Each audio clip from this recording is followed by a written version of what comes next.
नमामीश्वरं सच्चिदानन्दरूपं रसकुण्डलं गोकुले भाजमानं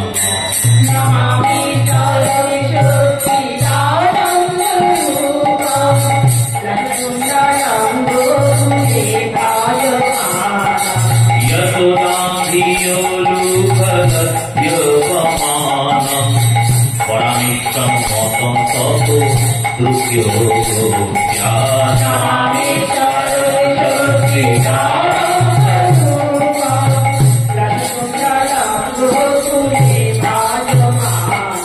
रुदं तमुर्नित्यजुगमनिजन्तं पराम्बरजुगेन शातम्भनेत्रं मुहुषाशकम्प त्रिरेखाङ्ककण्ठ स्थितप्रैको रामोदरं भक्तिवाद्यम्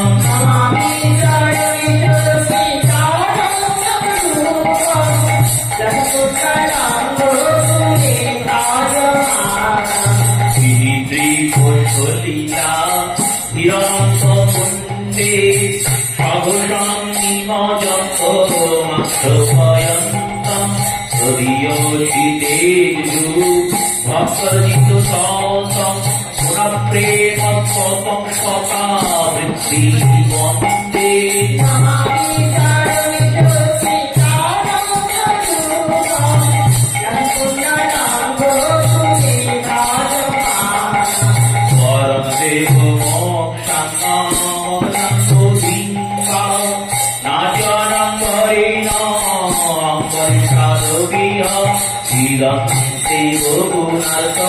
गोपाल बाल सदा मे मनस्य विरच्यन्ति मध्ये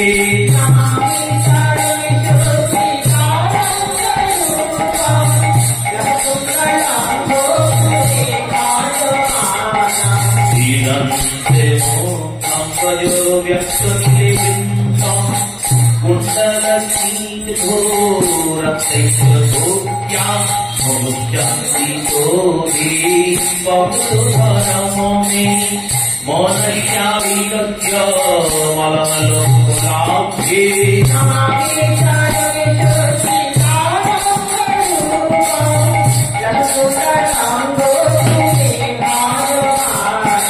नमो देवो दामोदरस्तु विष्णो प्रतिप्रभो दुःखो जालति मोदनं शिवादिष्टिदृष्टाति दीनं स्वतानु जिहान्निशममक्य मेधास्ति दृष्ट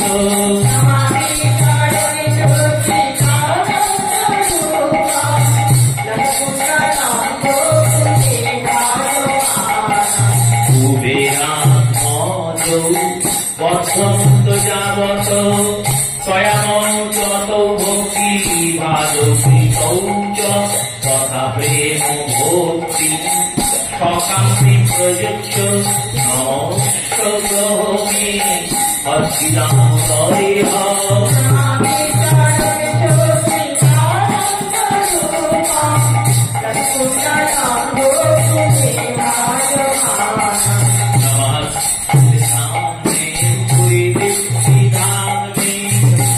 Yodarayat Viprasthadhamni Namoradhikavi Tudyopriyavi Namastohiyavi Devaya Tukyam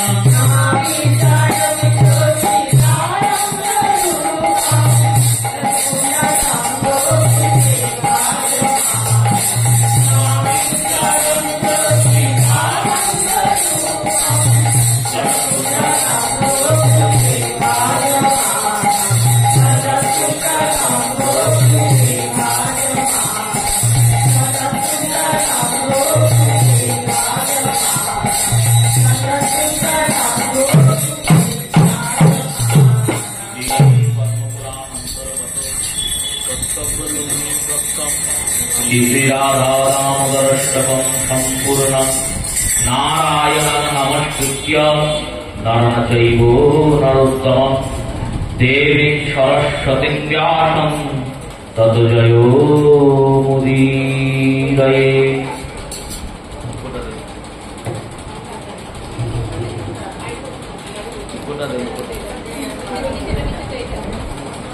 জয়নিতায় জয়নিতায় জয়নিতায়।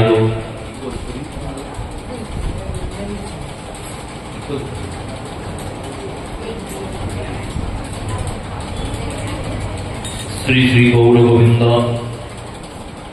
মকরন্দ মাধুর্য লীলালব্ধেষু সজ্জন বৈষ্ণব বৃন্দ, শ্রদ্ধেয়া মাতৃমণ্ডলীর চরণে প্রণাম পূর্বক পদ্যকাল শ্রী হরিকথা, শ্রী গোবিন্দের কথা, শ্রী গোবিন্দের প্রকাশ্য রূপ, শ্রী গোবিন্দের দ্বিতীয় স্বরূপ, কলি কলেশ নাশকারী, অপার সংসার পারকারী, ব্যাস রচিত সুখমুখ উদ্গারিত ভাগবত অমৃত আস্বাদনের সূচনা করছি। রাধা দামোদরের অশেষ অনুকম্পায় মাসব্যাপী দামোদর ব্রত তথা নিয়ম সেবা উপলক্ষে যে হরিকথার আস্বাদনের অবসর সুযোগ শ্রী গোবিন্দ আমাদের দিয়েছেন, তার অদ্যকালের কথা সূচনা হচ্ছে। পূর্বদিন পুতনা মক্ষণ লীলার আস্বাদন আমরা করেছি। শ্রীমদ্ ভাগবতের দশম স্কন্ধের ষষ্ঠ অধ্যায়ের অন্তিম শ্লোকে শ্রী সুখদেব গোস্বামী পাদ এই পুতনা মক্ষণ লীলা শ্রবণের ফলটা বর্ণনা করলেন। এতৎ পুতনামোক্ষম কৃষ্ণস্য অদ্ভুতম শ্রীনয়াদ্রয়চ্ছদয়ামর্ত্যৌ গোবিন্দে লভতে রতিম। বললেন, দেখো পরীক্ষিত, যিনি এই পুতনা মোক্ষণ রূপী ভগবান কৃষ্ণের অদ্ভুত লীলা শ্রবণ করবেন, তিনি গোবিন্দের চরণে রতি লাভ করবেন। রতি শব্দের অর্থ কি? রতি শব্দের অর্থ হচ্ছে গাঢ় প্রেম। প্রেমের গাঢ় হলে তখন তাকে রতি বলা হয়। ভক্তি, ভক্তি থেকে যখন আরো উচ্চ স্তরে ভক্তিটা নিবৃত হয়, তখন সেই ভক্তির নাম হয় আসক্তি।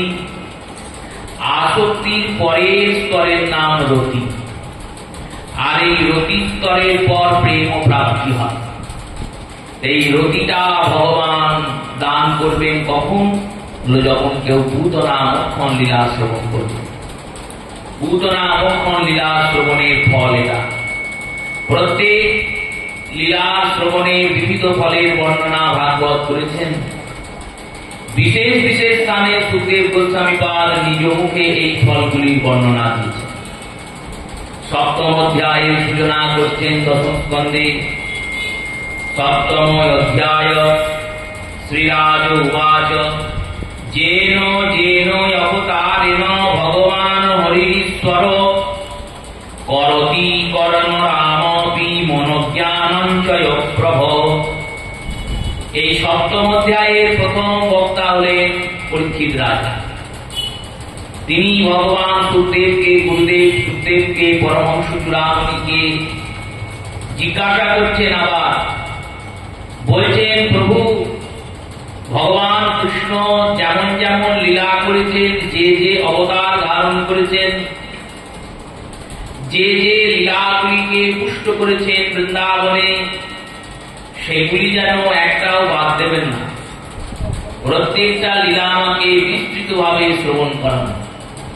কারণ ভগবান কৃষ্ণের জন্মলীলা আর এই পুতনা মোক্ষণ লীলা, এই দুই লীলা শ্রবণে আমি দুটো প্রাপ্তি করেছি। দুটি বস্তু প্রাপ্তি হল। কি কি? এক তো আমি এই লীলা শ্রবণে তৃপ্তি পেলাম, কিন্তু তৃপ্তি পাওয়া সত্ত্বেও পিপাসাটা আরো বেড়ে গেল। ভগবত লীলা শ্রবণের ফল এটাই। যখন আসক্তযুক্ত রতিযুক্ত প্রেম ভক্ত ভগবানের কথা শোনেন, তখন শুনে তো তৃপ্তি হয়ে যায়, কিন্তু তৃপ্তি হওয়ার পর মনে হয় যে আরেকটু শুনলে ভালো, আরেকটু বললে ভালো। তাই পুতনামক্ষণ লীলা বলেছেন। এই পুতনামক্ষণ লীলার পর ভগবান কি কি করলেন কৃপা করে আমায় বলুন, সব বিস্তারে বলুন। সুখদেব গোস্বামী পাদ এই লীলার পরে বর্ণনা শুরু করলেন। বললেন চন্দ্রকলার যেমন দিন দিন বৃদ্ধি হয়, তেমনি কৃষ্ণচন্দ্র দিনে দিনে বাড়তে থাকলেন। বাড়তে বাড়তে ভগবান কৃষ্ণের 3 মাস বয়স হল। 6 দিন বয়সে পুতনামক্ষণ বলেছে, এবার 3 মাস বয়স হয়েছে গোবিন্দের। আর এই 3 মাস বয়স যখন হয়েছে, তখন জন্মতিথিতে মা যশোদা উৎসব করেছে। জন্মের দিন তারিখ, এই তারিখ অনুযায়ী যে আমরা জন্মদিন পালন করি, এই জন্মদিন পালনটা পাশ্চাত্য সংস্কৃতি। সনাতন বৈদিক সংস্কৃতিতে জন্মদিন পালনের কোনো বিধান নাই, কারণ আমাদের কোনো কর্মই দিন অনুযায়ী হয় না, আমাদের প্রত্যেকটা কর্মই তিথি অনুযায়ী হয়। এই জন্মদিন পালন নয়, জন্মতিথির পালন করতে হয়। এইবার জন্মতিথির পালন সে তো বছরের পর একবার হবে, কিন্তু মা যশোদা চিন্তা করছেন উৎসব পালন করলে আমার গোবিন্দকে দর্শন করতে অনেক ব্রাহ্মণগণ আসবেন, তাদেরকে ভোজন করাতে পারবো, বৈষ্ণব ব্রাহ্মণের সেবা দিতে পারবো, আর সেবা দেওয়ার পর তারা আমার ছোট্ট বালককে আশীর্বাদ করে যাবে। এই জন্মদিন তিথির পালনের জন্য মা যশোদা 3 মাস পর দেখছেন সকালে ঘুম থেকে উঠেছেন, গৃহকর্মাদি সম্পন্ন করেছেন, গোপালকে বিছানায় শুয়ে দিয়ে এসেছিলেন। তো এবার গোপালকে শুয়ে দিয়ে এসে মা যশোদা গৃহকর্ম করে গিয়ে যখন গোপালের কাছে গিয়েছেন, তখন দেখছেন গোপাল পার্শ্ব পরিবর্তন করেছে। এতদিন গোপাল পাশ ফিরতে পারত না, চিত হয়ে শুয়ে থাকত, আর হাত পা ছুঁড়ে খেলা করে যেত। এবার গোপাল একটা পাশ ফিরেছে, এই পার্শ্ব পরিবর্তন হয়েছে। আর সেই দিন কাকতালীয় ভাবে কৃষ্ণপক্ষের অষ্টমী তিথি পড়েছে। চিন্তা করলেন কৃষ্ণপক্ষের অষ্টমী তো আমার পুত্রের জন্মতিথি, আর এই দিনেই গোপাল পার্শ্ব পরিবর্তন করেছে, অতএব একটা উৎসব করা দরকার। উৎসবটা কেমন না, বিরাট নয়, ছোটখাটো একটা উৎসব। সমস্ত ব্রাহ্মণদের নিমন্ত্রণ দিয়ে এলেন যে আপনারা আসবেন, দুপুরে প্রসাদ পাবেন, আর আমার পুত্রদের আশীর্বাদ করে দিয়ে যাবে। এবার সবকিছুর ব্যবস্থা হয়েছে। মা যশোদা গোপালের কে সুন্দর করে তৈলমর্দন করে তেল মাখিয়ে রোদে ফেলে দিয়ে, ভাদ্র মাসে কৃষ্ণ জন্মিয়েছে, 3 মাস পার হয়েছে, আশ্বিন কার্তিক অগ্রহায়ণ। এই অগ্রহায়ণের শীতের আগমন, সেই শীতের আগমনে গোপালকে ভালো করে তেল মাখিয়ে রোদে ফেলে দিয়ে স্নান করিয়েছেন। গোপালকে স্নান করানোর পর ব্রাহ্মণগণ যখন এসেছে, মা যশোদাকে দাসীরা খবর দিয়েছে ব্রাহ্মণরা এসেছেন, তাদেরকে সেবার ব্যবস্থা করুন। যশোদা মা চিন্তা করছেন গোপালকে তাহলে রাখবো কোথায়। গোপালকে রাখার জন্য বলরামকে আর কিছু সখাদের রক্তিম, দম্ভক, স্তাবক আদি যে নন্দভবনের ভৃত্য আছেন, ভৃত্য মানে চাকর, এই সমস্ত চাকরদেরকে, ভৃত্যদেরকে বলেছেন তোমরা যুবরাজকে দেখো। গোপালকে রেখেছেন কোথায় না, একটা গরুর গাড়ি ছিল, সেই গরুর গাড়ির উপরে দধি, দুগ্ধ, ঘৃত এই সমস্ত কলসিতে থরে থরে সাজানো আছে। কিন্তু গরুর গাড়িটাতে গরুর যোজনা করা হয়নি, মানে গরু লাগানো হয়। গাড়িটা শকট বটে, কিন্তু শকটে গোর যোজন নাই। সেই শপটে সেই গাভী গরুর গাড়ির তলাতে শ্রী ভগবানের জন্য একটা কাপড় দিয়ে দোলনা তৈরি করেছে। আর দোলনা তৈরি করে সেই দোলনাতে গোবিন্দকে শুয়ে দিয়েছে। কেন? ওই গরুর গাড়ির ভিতরে যে বেদগুলো আছে, সেই বেদগুলো দিয়ে, গরুর গাড়ির তলায় যে বেদগুলো আছে, সেই বেদগুলো দিয়ে রোদ প্রবেশ করবে। আর রোদ প্রবেশ করে সেই রোদ দিয়ে ভগবানের অঙ্গে মৃদু মৃদু রোদ আর ছায়া আগমন করবে। এই রোদ আর ছায়া যে আগমন করবে, এই চিন্তনে মা যশোদা গাভী গরুর গাড়ির তলাতে রেখে দিয়ে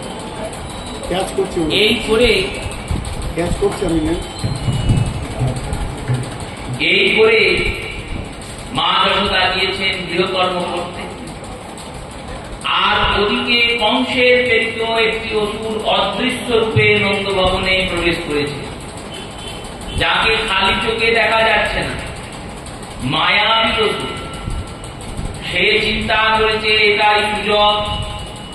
ওই গরুর গাড়ির তলাতে মা যশোদা দোলনায় করে গোপালকে শুয়ে দিয়েছেন, আমি ওর উপরে গিয়ে এমন চাপ প্রয়োগ করব যে গরুর গাড়িটাতে চাপা পড়ে ওই ছোট্ট কৃষ্ণ মরে যাবে।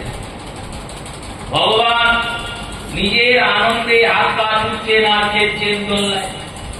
বলরাম দাদা ওই হামাগুড়ি দিয়ে কাছে কাছে ঘুরছেন, কারণ বলরামের তো বেশি বয়স নয়, 1 বছর বয়স। আর অন্যান্য যে সমস্ত ভৃত্যগণ আছেন তারা দূরে গল্প করছেন, কেউ দোলনাটা মাঝে মধ্যে একটু দুলিয়ে দিচ্ছেন। গোবিন্দের কিন্তু কান্নাকাটি কিছু নাই। কেন বললে ইনি তো প্রসন্ন বদন, সবসময় হাসেন। কখনো কখনো যদি ভক্তের সঙ্গে বিনোদন করার প্রয়োজন হয় তখন একটু করে কাঁদেন।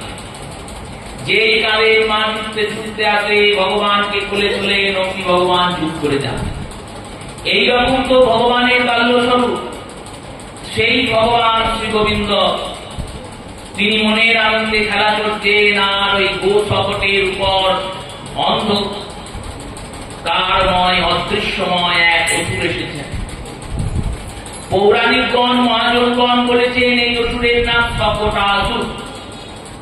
এর পরিচয় অন্যান্য পুরাণ দিয়েছেন। হিরণ্যাক্ষের পুত্র ইনি অদৃশ্য রূপে সর্বত্র যাতায়াত করেন। কৃষ্ণচন্দ্রের কৃপাতে এনার মুক্তি হবে, এই অভিশাপ সম্পদ পেয়ে এই অদৃশ্য রূপে এই অসুর বিভিন্ন স্থানে যাতায়াত করেন। কংসের দ্বারা পেয়েছে। এবার ওই শকটের উপরে উঠে ওই অসুরটি শকট থেকে নামানোর চেষ্টা করেছে। যেই চাপ দিয়েছে সবাই দেখছে গরুর গাড়িটা আপনা আপনি নেমে যাচ্ছে। এবার গরুর গাড়ির পিছনে গোবিন্দ বাঁধা আছে, গোবিন্দের দোলনাটাও নেমে যাচ্ছে। নামতে নামতে দোলনাটা মাটিতে পড়ে গেছে। এবার মাটিতে পড়ে যাওয়ার পরেও তো গাড়িটা থামছে না, দাঁড়াচ্ছে না, আটকাচ্ছে না, গাড়িটা আরো নামছে। এইরকম যখন চলছে তখন শ্রী ভগবান নিজের দক্ষিণ পায়ের বুড়ো আঙুলটা দিয়ে গরুর গাড়িটাকে একটু ঠেলে দিয়েছে। যেই না ঠেলে দিয়েছেন অমনি সেই গরুর গাড়িটা 9 ক্রোশ উপরে উঠেছে। আর আকাশের 9 ক্রোশ উপরে উঠে ওই 9 ক্রোশ থেকে আছাড় মেরে ভগবানের উপর পড়েছে। আর অমনি শকটাসুর ভঞ্জন হয়ে গেছে। বলিয়ে শকট ভঞ্জন ভগবান কি। শকটাসুর ভঞ্জিত হয়েছে। আর ওই গরুর গাড়ির উপরে যত দধি দুগ্ধ ঘৃত ঘোল ছিল সমস্ত দধি দুগ্ধ ঘৃত ঘোল গোপালের গায়ে পড়েছে, গোপালের মুখেও পড়েছে। এবার গোপালের তো তখন হাত আছে, কিন্তু হাত দিয়ে তো খাওয়া যাবে না, তাহলে সবাই ধরে ফেলবে। শিশু স্বরূপ হাত দিয়ে যেতে পারছেন না। দাঁত গোবিন্দের বেরোয় নাই, ওই যেটা গালে পড়েছে ওইটাকে উনি জিভ দিয়ে দিয়ে চাটছেন আর ভাবছেন খেয়ে দেখি কেমন জিনিস। এ তো গোলকে পাওয়া যায়নি, গোলকে পাইনি বলেই তো আমি ভুলোকে এসেছি। ননি খাবো বলে, দধি খাবো বলে, মাখন খাবো বলে। এর আগে রামরূপে যখন এসেছিলাম তখন রাজার ছেলে হয়ে জন্মেছি, রাজভোগ খুব খেয়েছি, কিন্তু রাজভোগের থেকেও এর স্বাদ অনেক বেশি। কারণ ভগবানের অতি প্রিয় বস্তু দুটি, জগতের মধ্যে দুটি বস্তু ভগবানের অতি প্রিয়। কোন কোন বস্তু? এক হচ্ছেন গাভী আর দুই হচ্ছেন ব্রাহ্মণ। এই দুজন ভগবানের অতি প্রিয়। কেন অতি প্রিয়? এই দুজন অধিকেন্তু পরের উপকার করেন। গাভী কি করে? গাভী সমস্ত জীবনটাই পরোপকারে দায়িত্ব হয়। গাভীর দুগ্ধ বৎসের জন্য উৎপন্ন হয়, কিন্তু বাছুরের জন্য উৎপন্ন হলেও সেই দুগ্ধে মনুষ্য শিশু, যদি কোনো শিশুর মাতৃগত হয়ে যান, মা মারা যায়, তাকে গাভী দুগ্ধ দিয়ে পালন করা যায়।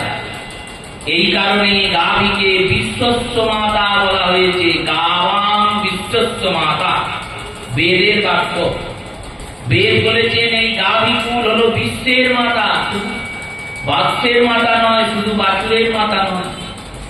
তেমনি ব্রাহ্মণগণ তারা উপবাস আদি করে, নিয়ম আদি পালন করে, সন্ধ্যা আদি বন্দন করে, পুণ্যের সঞ্চয় করে, পরোপকারের জন্য, যজমানের মঙ্গলের জন্য পূজা পাঠ করে বেড়ান।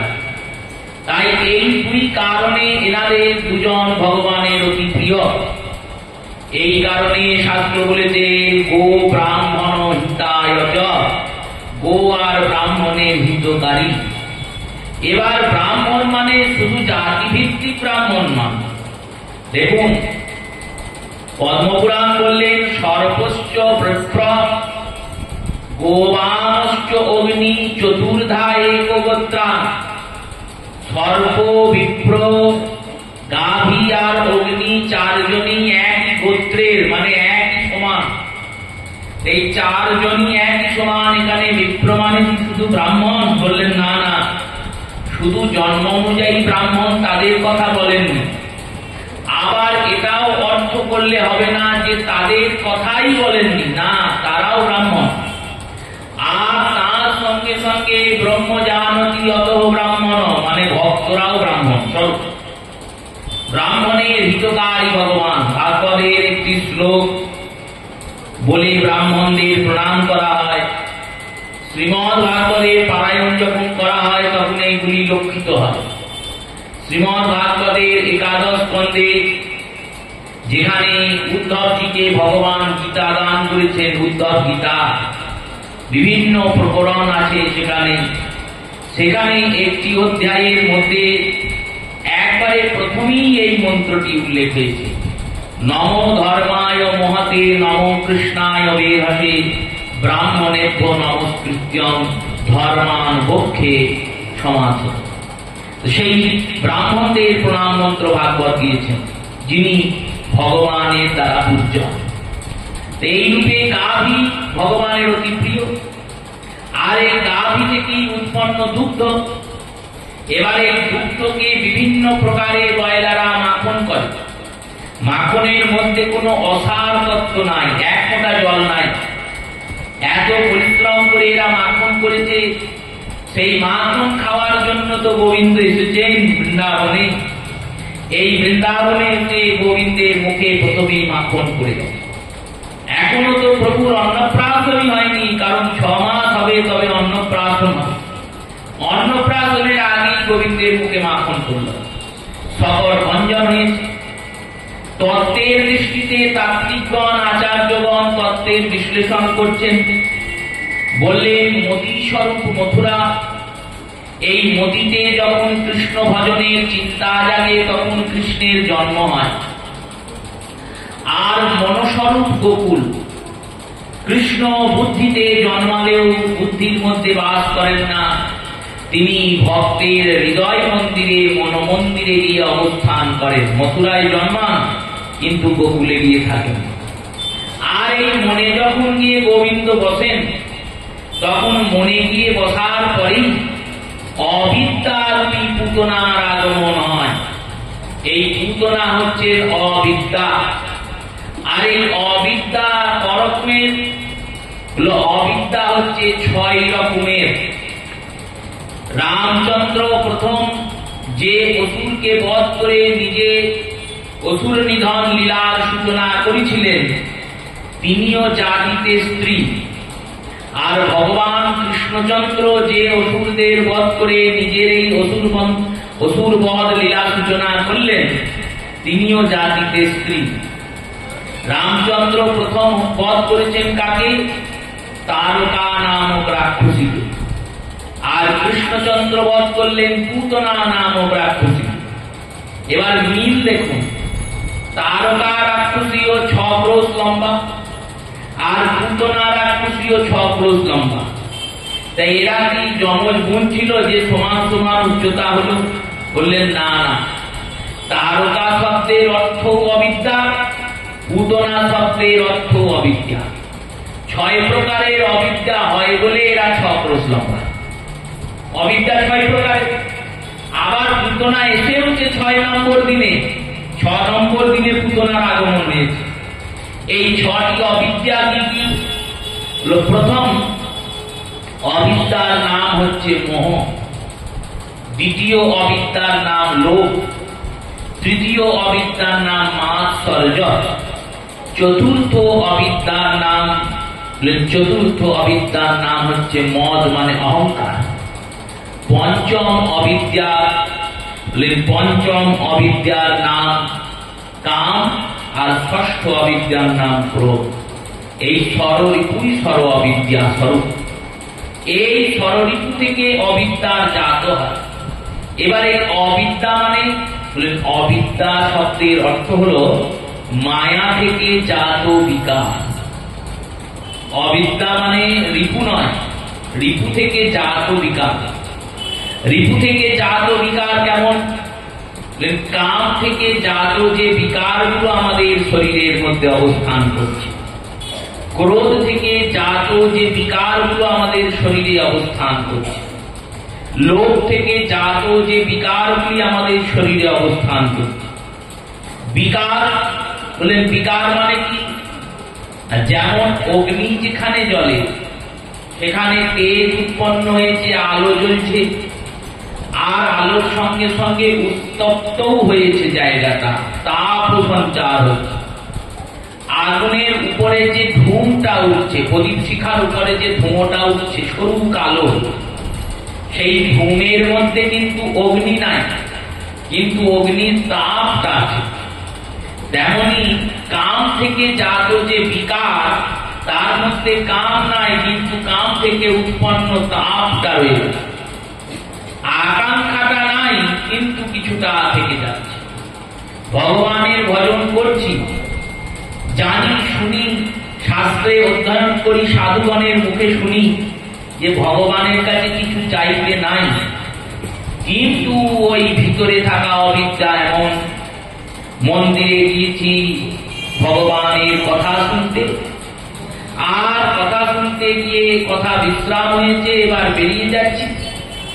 যেতে গিয়ে যেখানে জুতো খুলেছিলাম সেখানে গিয়ে আর জুতোটা পাচ্ছি, এই জুতো পাচ্ছি না। এবার গোবিন্দকে বলছি, হে গোবিন্দ, আমার জুতোটা পাইয়ে দাও।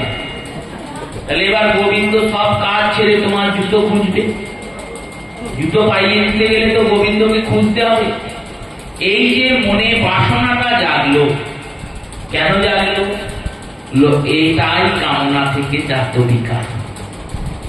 ক্রোধ আর নাই, কিন্তু কোন কোন কারণে ক্রোধ থেকে উৎপন্ন বিকার হচ্ছে। মোহ নাই, তবুও একটা মোহের হাতছানি দাঁড়িয়ে আছে। এইরকম ভাবে যে বিকারগুলো আমাদের হৃদয়ে বাস করে, এইগুলি হলো অবিদ্যা। এই অবিদ্যার নাশ করেন ভগবান। অবিদ্যা মানে মায়া, মায়া অবিদ্যার নাশ হয়। পুতনারূপী মায়া অবিদ্যার যখন নাশ হয়ে যায়, তখন ভক্ত ভগবানের আরেকটু কাছে এগিয়ে যায়। ভগবানকে প্রাপ্তি করার যে চেষ্টা উৎকণ্ঠা সেটা আরো বাড়ে। কেন বাড়ে? সে চিন্তা করে আমি যে কামনাগুলো করছি সেই কামনাগুলো তো আমাকে উন্নত করবে না, অপিতু অবনতই করবে। উন্নত করবে না, অবনতই করবে। আর এই কামনা দিয়ে আমি গোবিন্দকে পাবো না। তাই সমস্ত কামনা ছেড়ে কাম কৃষ্ণ সেবার বনে, ক্রোধ হরি বিদ্বেষ জনে, লোভ সদা কৃষ্ণ কথা প্রসঙ্গে, এইরকম ভাবে মনটি তৈরি হয় ভাবতে। তখন হৃদয়ে পুতনার নাশ হয়। পুতনা নাশের পরে ভগবান যে লীলাটি করছেন সেই লীলাটির নাম শকটাসুর নাশ বা শকট ভঞ্জন লীলা। এই শকট শব্দকে মহাজনগণ বলেছেন শকট সংকটম যস্যা। শকট সংকট স্বরূপ। ভগবানের ভজন শুরু করলে অনর্থের আগমন হয়। এই অনর্থই হচ্ছে শকট। শ্রীমন মহাপ্রভু বলেছেন আদ্যৌ শ্রদ্ধাশ্চ সাধু সঙ্গ ততস্থ ভজন ক্রিয়া অনর্থ নিবৃত্তি নিষ্ঠা আসক্তি রতিষ্ঠ প্রেম প্রাপ্তি তথা। বললেন দেখো, আদ্যৌ শ্রদ্ধা, প্রথমে শ্রদ্ধা আসতে হবে। শ্রদ্ধা মানে দৃঢ় বিশ্বাস। শুধু বিশ্বাস নয়, দৃঢ় বিশ্বাস। দৃঢ় বিশ্বাস কোথায় কোথায় আনতে হবে, কোথায় কোথায় এই বিশ্বাসটা থাকবে? বললেন রোগীর রোগ হয়েছে, রোগী গিয়েছে ডাক্তারের কাছে, ডাক্তার বাবুর ওপর বিশ্বাস থাকতে হবে যে ইনি আমার রোগ নির্মূল করবে। আর ডাক্তার বাবুর ওপর শুধু বিশ্বাস থাকলেই হবে? ডাক্তার বাবু যে ওষুধগুলো দিলেন তার উপরেও বিশ্বাস থাকতে হবে। তেমনি ভগবানকে প্রাপ্তির জন্য আমরা যে গুরুদেবের চরণে আশ্রিত হয়েছি তার উপর বিশ্বাস থাকতে হবে। কেমন বিশ্বাস? না সত্য জ্ঞানে গুরু বাক্যে যাহার বিশ্বাস অবশ্যই তাহার হয় ব্রজ ভূমিমা। সত্য জ্ঞানে বিশ্বাস থাকতে হবে। ইনি যা বলছেন সেটাই সত্য জ্ঞানে গ্রহণ করতে হবে। ভগবত ভজন বিষয়, সংসার বিষয়ে নয় কিন্তু। কারণ সংসার বিষয়ের জন্য আমি গুরু আশ্রয় করি নাই। গুরুদেবের সঙ্গে আমার সাংসারিক সম্বন্ধ নয়। হ্যাঁ, তাকে বলতে পারি তিনি তার বুদ্ধি মেধা দিয়ে কিছু সমাধানের রাস্তা দিতে পারেন, কিন্তু ওটা তার কাজ নয়। তোমার জমিতে বিঘে জমিতে কত ধান হলো সেই হিসাব গুরুদেবের প্রয়োজন নাই জানা। আর কি করে ধানের ফসল বাড়বে সেও গুরুদেবের বলার প্রয়োজন নাই। যদি জানেন বলেন তিনি বেশি কৃপা করছেন তাই কাজ হচ্ছে। তুমি ভজনে কি করে এগোবে এটাই গুরুদেবের চরণে তোমার প্রার্থনা। আর ভজন বিষয়ক যে উপদেশগুলি উনি দেবেন সেইগুলোই অক্ষরে অক্ষরে সত্য জ্ঞানে পালন করা, এটাই তোমার কর্তব্য। এই গুরুদেবের উপর বিশ্বাস। গুরুদেব মানে ডাক্তার, কি বিশ্বাস করলাম? শুধু ডাক্তারের উপর বিশ্বাস করলে হবে না, মন্ত্রের উপরেও বিশ্বাস করতে হবে। মন্ত্রের উপর বিশ্বাস কি আমাদের পরিপূর্ণ আছে? চিন্তা করে দেখুন তো। বিপদ বলে আমরা কি শুধু মন্ত্রকে আশ্রয় করছি? নিজেকে সবসময় বারবার বারবার নিজেকে বিশ্লেষণ করবেন, বারবার নিজেকে বাজিয়ে দেখবেন আমাদের বিশ্বাসটা কি ঠিক আছে। যদি বিশ্বাস ঠিক থাকে তাহলে তুমি অবশ্যই এগিয়ে যাবে। ভালো বিপদে পড়েছ, বিপদের সময় কৃষ্ণ ভজন করছো, কৃষ্ণ মন্ত্র জপ করছো, তার সঙ্গে সঙ্গে কেউ এসে বললো অমুক তান্ত্রিক ভালো টোটকা দেয়, তাবিজ দেয়, আর তুমি ছুটলে তার কাছে, তাহলে বিশ্বাসটা কি কৃষ্ণ মন্ত্রের উপর সম্পূর্ণ থাকলো? থাকলো না। কৃষ্ণের মন্ত্রের সঙ্গে নাম অপরাধের মধ্যে একটা অপরাধ কি জানেন? 10 প্রকার নাম অপরাধের মধ্যে একটা অপরাধ নামের সঙ্গে কোনো যাগ যজ্ঞ ব্রত অনুষ্ঠানের তুলনা করা। কোনো যাগ, কোনো যজ্ঞ, কোনো ব্রত নামের উপরে নয়। আর আমরা ভাবি নাম করে কি হবে, একটু হোমটোম হলে ভালো হতো, একটু তন্ত্র সাধনার কোন তান্ত্রিক এসে বাড়িতে বড় করে কালী পুজো করলে ভালো হতো। এই যে বারবার মনটা দ্বন্দ্বে পড়ে গেল, বিশ্বাসটা চলে গেল। যার বিশ্বাস চলে গেল তার আর ভগবানের রাস্তায় যাওয়া হবে না। বিশ্বাসকে ঠিক না। আদ্যেও শ্রদ্ধাশ্চ সাধু সঙ্গ। আর এই বিশ্বাস চিত্তে সাধুদের সঙ্গ করতে হবে। এবার সাধুদের সঙ্গ মানে সাধুদের আদর্শ ও উপদেশের সঙ্গ করা। সাধুর সঙ্গে গিয়ে বসার নাম সাধু সঙ্গ নয়। সাধুর সঙ্গে বসবাস করেই যদি সাধু সঙ্গ হতো, সাধুর জটা আছে আর জটার মধ্যে উকুন আছে, সে সারাদিন সাধুর সঙ্গেই থাকে, তাহলে সে আগে উদ্ধার পেত। কারণ জটার মধ্যে বাস করে, তো সারাদিন সাধু ঘুমায় তখন উকুনটা তার সঙ্গে ঘুমায়, যখন সাধু ঘোরাফেরা করে তখন তার সঙ্গে ঘুরে ফেরে। তাই সাধুর জটার মধ্যে বাসকারী উকুন তার কি মুক্তি হলো? হলো না। কেন হলো? সাধুর সঙ্গে বাস করে সাধু সঙ্গ হয় না। সাধুর যে আচরণ, সাধুর যে ভজন, সাধুর যে আদর্শ, সাধুর যে মত, সেটাকে অনুসরণ করতে হবে। সেই অনুসরণ করার নামই সাধু সঙ্গ। সাধু যেটা বলছেন সেটা করো, সাধু যেটা করছেন সেটা করতে যেও না। সেটা করতে গেলে তুমি বিপদে পড়বে, কারণ তিনি সাধু স্বরূপ, তিনি ভালো করতে পারেন, খারাপও করতে পারেন। তোমার যতটা ক্ষমতা ততটা তুমি পারবে, তার ক্ষমতা তোমার থেকে অনেক বেশি। তাই তো তিনি সাধু। তাই তিনি যা করছেন সেটা করতে যেও না। তিনি যদি আদেশ দেন করতে, তিনি যেটা বলছেন সেটা। এই সাধু সঙ্গে পরে শ্রীর নাম ভজন ক্রিয়া। ভজন ক্রিয়া মানে মন্ত্র স্মরণ, মন্ত্র জপ। এই মন্ত্র জপে যখন কেউ সূচনা করবে, তখন যে স্তরে সে পৌঁছাবে তার নাম অনর্থ নিবৃত্তি। নিবৃত্তি মানে মুক্তি।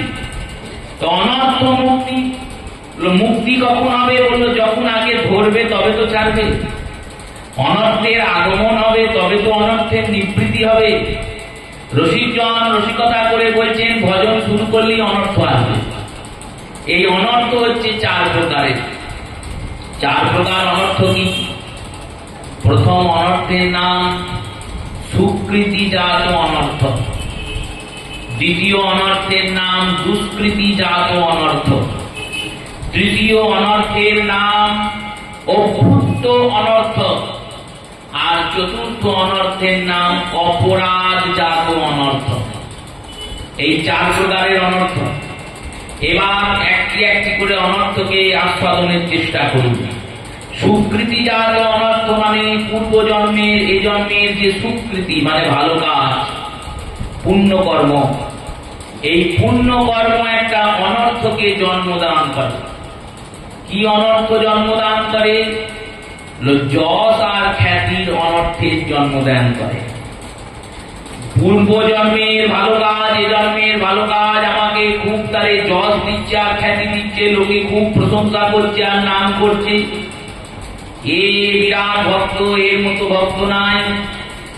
দেখো কত সুন্দর ব্যক্তি, শয়ে শয়ে লোক এসে প্রণাম করছে, আমারও খুব ভালো লাগছে, লোকে প্রণাম করছে, নাম করছে, মনটাতে ভালো হয়।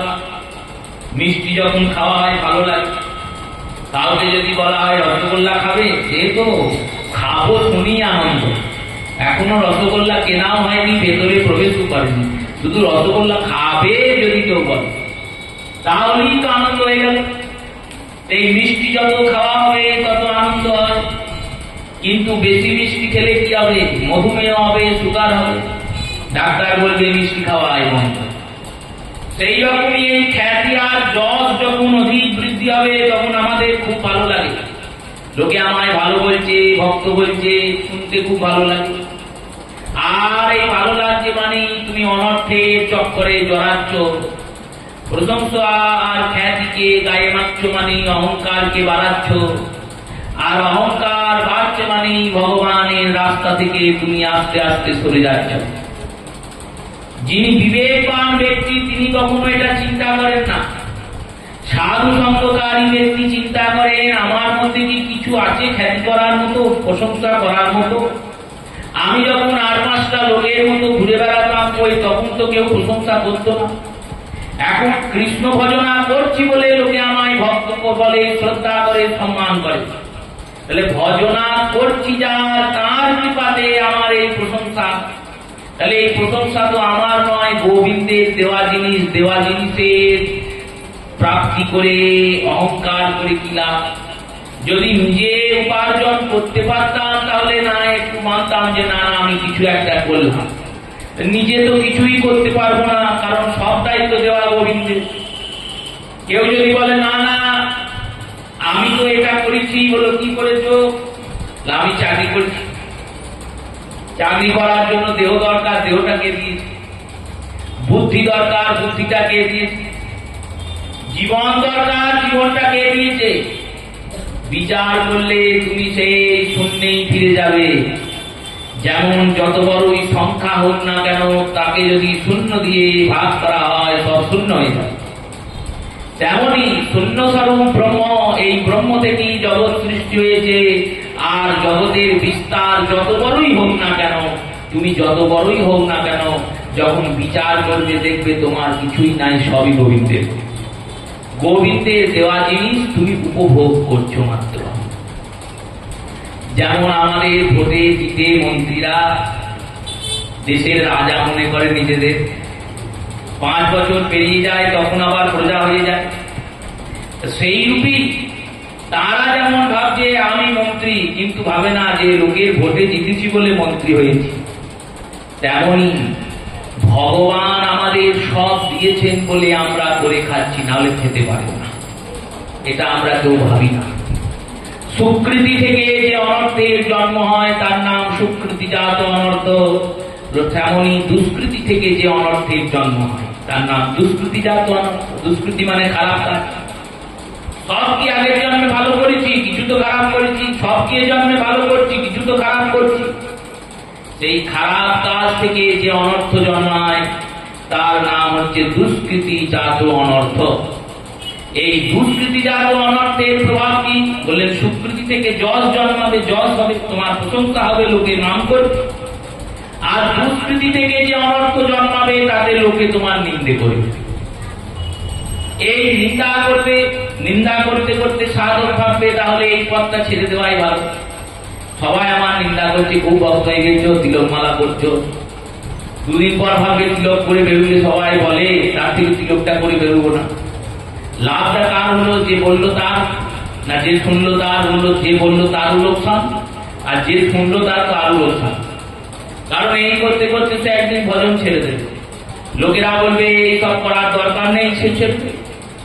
দুষ্কৃতিজাত অনর্থ এই রূপে আগমন করে।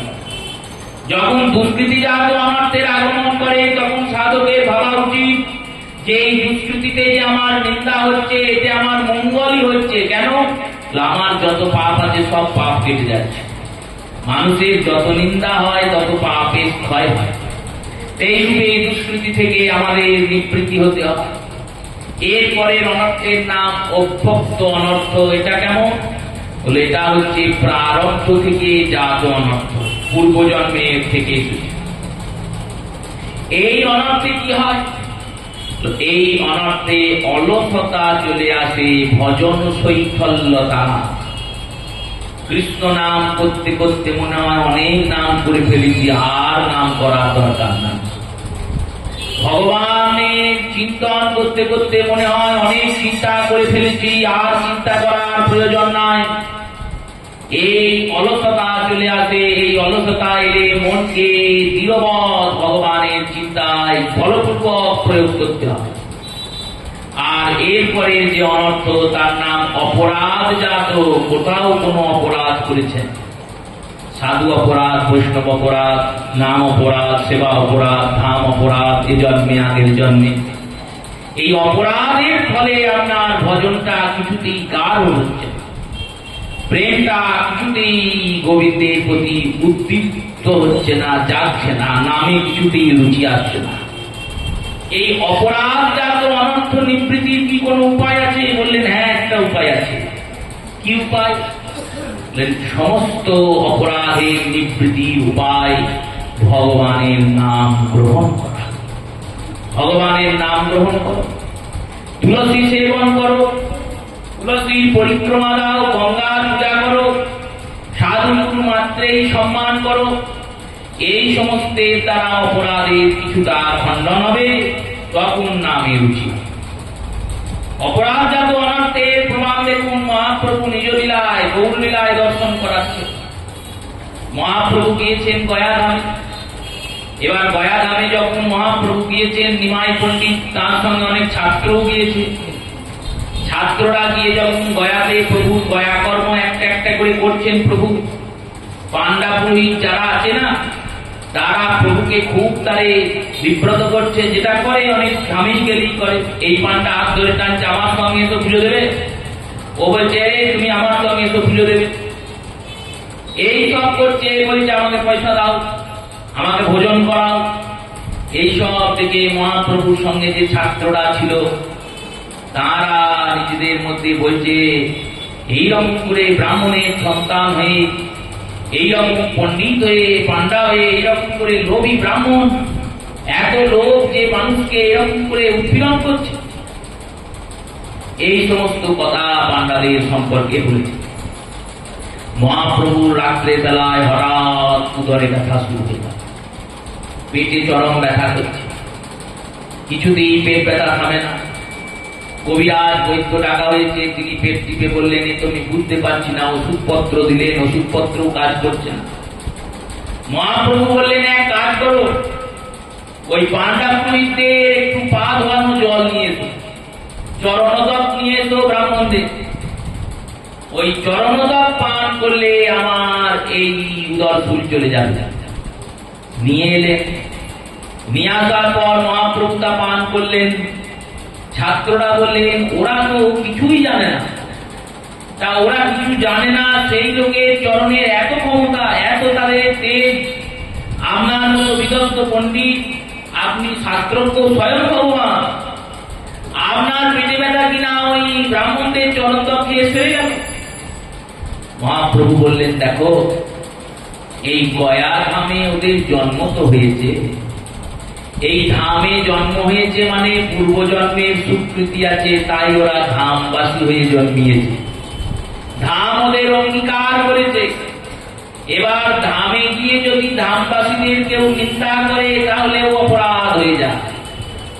ধামবাসী একটা কুকুরেরও নিন্দা করা যাবে না, এতটা সাবধানে থাকতে হয়। আর আমরা তো নিন্দার ঝুড়ি ঝুড়ি গিয়ে জমা করে দিয়ে আসি, যে দামেই যায় সেই দামেই নিন্দে করে আসে। পুরী গেলেও সেখানে জগন্নাথের পান্ডাদের নিন্দা। এক মহাজন বলছেন পান্ডারা এরকম টাকা চাই কেন জানো? কেন চাই? তো তোমাদের অনেক পাপ জমা আছে, সেইগুলোকে ওরা টাকার মাধ্যমে বের করে দেয়।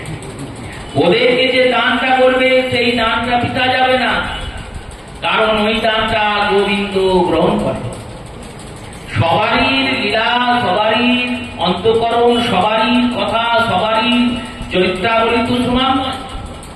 রামচন্দ্রের লীলা আর কৃষ্ণচন্দ্রের লীলায় কত ভেদ দেখুন। যিনি রাম তিনি কৃষ্ণ, যিনি কৃষ্ণ তিনি রাম, কিন্তু দুইয়ের মধ্যে কিরকম ভেদ। রামচন্দ্র কত শান্ত আর কৃষ্ণচন্দ্র কিরকম একবারে চঞ্চলের শিরোমণি। সকল আসুর এইভাবে ভঞ্জন হয়েছে। এই অনর্থই হচ্ছে সংকট, সংকটই হচ্ছে সকট, আর এই সকটকে ভগবান ভঞ্জন করেছেন।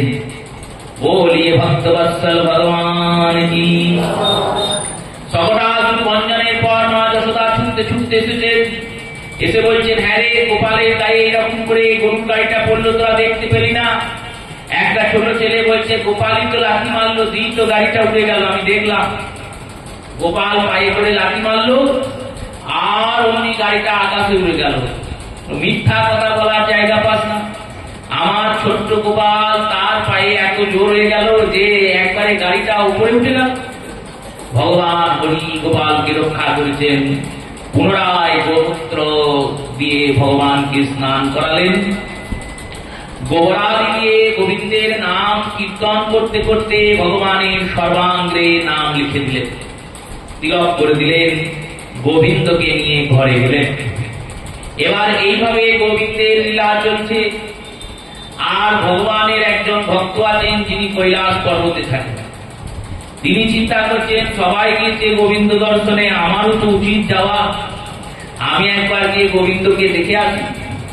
দেবী পার্বতীকে বলছেন, শোনো দেবী, তুমি প্রত্যক্ষ রূপে ব্রজলীলায় আছেন, পৌর্ণমাসী রূপে মা পার্বতী আছেন প্রত্যক্ষ রূপে, কিন্তু আমি তো প্রত্যক্ষ রূপে নাই, মহাদেব তো প্রত্যক্ষ রূপে ব্রজলীলাতে নেই, তাই আমি কৃষ্ণ সঙ্গ থেকে বঞ্চিত হব। আবার পৌর্ণমাসী তো বিধবা, সেখানে মহাদেবের আগমনের কোনো কারণই নাই, হেতুই নাই। এই প্রত্যক্ষ রূপে না থাকার জন্য মহাদেব চিন্তা করলেন, আমি যাই, গিয়ে দর্শন করে চলে আসবো গোবিন্দকে। গোবিন্দের দর্শনের জন্য মহাদেব যাচ্ছেন। আর মহাদেব যখন যাচ্ছেন তখন কিভাবে যাচ্ছেন? বলল, যেমন তিনি তেমনই যাচ্ছেন। যেমন তিনি তেমনই মানে গলায় সাপ পরেছেন, হাতে ত্রিশূল নিয়েছেন, অঙ্গে গোটা গায়ে ভস্ম অঙ্গ করেছেন, ছাই মেখেছেন। আর ছাই মেখে বাঘের চাল পরে এক হাতে ডুগডুগিটা নিয়েছেন, আর ডুগডুগিটাকে বাজাতে বাজাতে আর এক হাতে ত্রিশূলটা নিয়ে মহাদেব ভগবানের কাছে চললেন। আসুন আমরা কিছুক্ষণ শিব বন্দনা করি, তারপর কথাকে অগ্রসর করা। ওম নমঃ শিবায়, ওম নমঃ শিবায়, হর হর ভোলে নমঃ শিবায়।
ভগবান দর্শন করতে। এবার ভগবান দর্শন করতে গিয়ে মা যশোদা দরজার বাইরে গিয়ে দাঁড়িয়েছেন গোকুলে। আর গোকুলে দাঁড়িয়ে মা যশোদাকে বলছেন, ভগবতী ভিক্ষাং দেহি মাতঃ, হে মা ভিক্ষা দান কর। মা যশোদা চিন্তা করেছেন, কোন ভিক্ষুক এসেছেন, তিনি ডালি সাজিয়েছেন, পসরা সাজিয়েছেন, ভিক্ষুকের জন্য চাল, ডাল, আলু, নুন, তেল, ভবিষ্যের সমস্ত বস্তু, দক্ষিণা করি সব সাজিয়ে নিয়ে গিয়ে মহাদেবকে দিয়েছেন। নিন বাবা। মহাদেব বললেন, এই ভিক্ষা চাইতে আমি আসি নাই, এর আমার প্রয়োজন নাই। আমার পত্নী স্বয়ং অন্নপূর্ণা, অন্নের অভাব আমার ঘরে না। তাহলে তুমি কেন এসছো? আমি অন্য কিছু চাইতে এসেছি। কি চাইতে এসছো? তো তোমার সন্তান কি আছে না, তোমার যে পুত্র, তোমার যে গোপাল, ওই গোপালকে একবার আমাকে দেখিয়ে দাও। গোপালের দর্শন ভিক্ষা চাইতে এসেছি, গোপালকে একবার দেখিয়ে দাও, আমি দর্শন করে চলে যাব। দেখুন, একেতে মা যশোদার মন সব সময় গোপালের জন্য ভীত থাকে। তিনি ভাবেন, এই বুঝি আমার ছেলের বিপদ হলো, ওই বুঝি ছেলের বিপদ হলো। আর এই বিপদ চিন্তাটা তো মায়েদের স্বাভাবিক গুণধর্ম। মায়েরা সবসময় ভাবে, এই বুঝি আমার বাচ্চার বিপদ হলো। আর সাধারণ গুণধর্মের সঙ্গে সঙ্গে গোবিন্দ যেদিন থেকে এসেছেন মায়ের কাছে, সেদিন থেকে তো একটার পর একটা বিপদ লেগেই আছে। পুতনা এসেছে 6 দিন বয়সে, কদিন আগেই তো শকটাসুর ভঞ্জন হয়েছে, গরুর গাড়ির হাত থেকে গোবিন্দ রক্ষা পেল। এবার এই বাবা এসেছেন, এই সন্ন্যাসীর মতো সন্ন্যাসী বাবা, তিনি এসেই নাম ধরে বলছেন, তোমার ছেলেটাকে নিয়ে আসবে। মা যশোদা ভাবছেন, এ তাহলে নিশ্চয় কোনো অসুর বা কেউ এইরকম রূপ ধরে এসেছে। তারপর মনে মনে ভাবছেন, না হতেও পারে, সাধু হতে পারে। কিন্তু তার কাছেই তো আনে কি করে? গলার মধ্যে সাপ ঘুরে বেড়াচ্ছে, একটা সাপের কাছে কি করে আমার ছেলেকে দিই? ছেলেকে যদি ছোবল মারে। সন্ন্যাসী রূপী মহাদেবকে বলছেন, বাবা আপনি ওটা ছাড়া অন্য কিছু চান। মহাদেব বললেন, ওটা ছাড়া যে আমার কিছু চাওয়ার নাই। দর্শন করানো যাবে না? বলল না। কেন? আপনার যা রূপ ভয়ঙ্কর, এই ভয়ঙ্কর রূপ দেখলে আমার ছেলে ভয় পেয়ে যাবে, কাঁদতে লাগবে। আর শুধু একবার কাঁদবে তা নয়, ওই যতবার আপনার রূপটাকে ভাববে ততবারই কাঁদবে। মহাদেব বললেন, এইরকম রূপ তো আমার ছিল না, তোমার ছেলের চিন্তা করতে করতেই তো আমার এইরকম রূপ হয়েছে। আমি তো ভালোই ছিলাম, তোমার ছেলের ভজনা করতে করতে আমি এরকম হয়ে গেছি। আমার বাহ্য জ্ঞান নাই, আমি কি পড়ে আছি জানি না, কি খাই জানি না, দিনরাত তোমার ছেলের নাম করি। জানো, যার নাম করি সে এসেছেন সামনে, তাই তাকে দেখতেই তো এসেছি। একদিন এমন অবস্থা হয়েছে, আমি নাম করছিলাম আর আমার বাড়ির লোকেরা কলকাতার বাজিয়ে কীর্তন করছে। কীর্তন যখন হচ্ছে তখন আমি নাচছিলাম। নাচতে নাচতে আমার বাঘের ছালটা খুলে পড়ে গেছে। আমি সেটাও জানি না, আমি ওইভাবেই নেচেছি। যার নামানন্দ শিব বসন নাহি জানে, যার রসে নাচে শিব সে নাচে আপন। মহাপ্রভুর এই হরিবাসর কীর্তনে দাস ঠাকুর বলছেন, যার নামানন্দে শিব বসন নাহি জানে। নামের এমন আনন্দ যে শিব বসন করতেও জানেন না, ভুলে গিয়েছেন, বসন ভুলে গিয়েছে। একবার কৃপা করো, কৃপা করে তোমার সন্তানকে নিয়ে এসে দেখিয়ে দাও। আমার কাছে দিতে হবে না, ওই কোল থেকে দেখাবে, আমি দেখেই চলে যাব। আমার ভগবান, আমার প্রভু, তিনি বাল্যরূপে কত বাল্যলীলা করছেন, তার এই বাল্য স্বরূপটা দেখতে আমি এসেছি। এই কৃষ্ণের বাল্য স্বরূপ বাৎসল্যময় কৃষ্ণের এই বাল্য সর্পেরই অর্চনার বিধান শাস্ত্র দিয়েছেন। রামচন্দ্রেরও বাল্য সর্প হয়, কিন্তু রামচন্দ্রের বাল্য সর্পের সর্বত্র প্রচার বিধান নাই। গৌরচন্দ্রেরও বাল্য সর্প হয়, কিন্তু গৌরচন্দ্রেরও বাল্য সর্পের প্রচার বিধান সব জায়গায় নাই। সব মন্দিরে গিয়ে আপনি গৌরের বাল্যক রূপ শিশুরূপ দেখতে পাবেন না, রামের শিশুরূপ দেখতে পাবেন না। রামের শিশুরূপে কেউ রামকে ভজনা করছেন এরকম সাধক খুব কম। গৌরচন্দ্রকে শিশুরূপে ভজনা করছেন এরকম সাধক অনেক কম, কিন্তু গোবিন্দকে শিশুরূপে বালক রূপে ভজনা করছেন এরকম সাধক ভুরি ভুরি আছে। আর গোবিন্দের এই গোপাল রূপ, নারু গোপাল, নারু হাতে গোপাল বসে আছে, এই রূপ প্রত্যেকের ঘরে ঘরে বসে আছে।